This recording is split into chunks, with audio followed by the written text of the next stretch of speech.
Let's walk along with the early Christians on that first Easter day. Very sad women get up before sunrise. They are finishing the burial ritual for Jesus of Nazareth.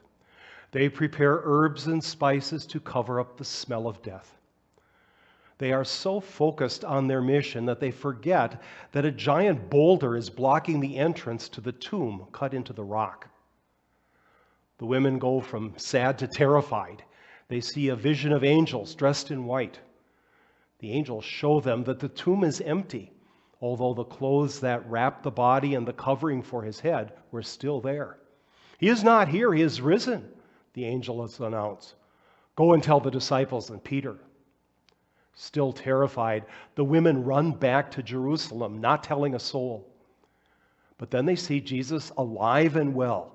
That changed everything. They raced back to Jerusalem and reported to Jesus' disciples, "He is risen indeed." The disciples thought that the women were talking nonsense. Still, two of them ran to the tomb to check it out.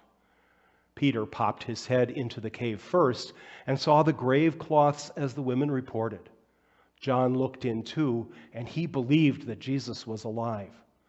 They still did not know that this had to happen like this, because Jesus had promised, "On the third day I will rise." Later that evening, Jesus appeared to his disciples. First, he walked on the road to a nearby town with two of them. He did not let them recognize him.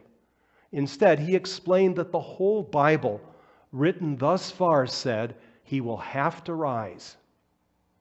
When evening came, they wanted Jesus to stay with them. He took bread and broke it. By that, the disciples recognized Jesus. They ran back to tell the disciples, "He is risen indeed." "We know," they said. "Peter has seen him." They were still afraid and locked themselves in an upper room. But Jesus appeared to them anyway. They were startled and thought that they had seen a ghost. But Jesus let them touch his nail-pierced hands, his feet, and his side. Then he asked them for something to eat. Jesus was alive. The same Jesus that had lived and walked with them was alive again. Easter Day ended their sadness. It ended their fear. It ended their silence. It ended their doubt. Jesus Christ is risen. He is risen indeed. Alleluia.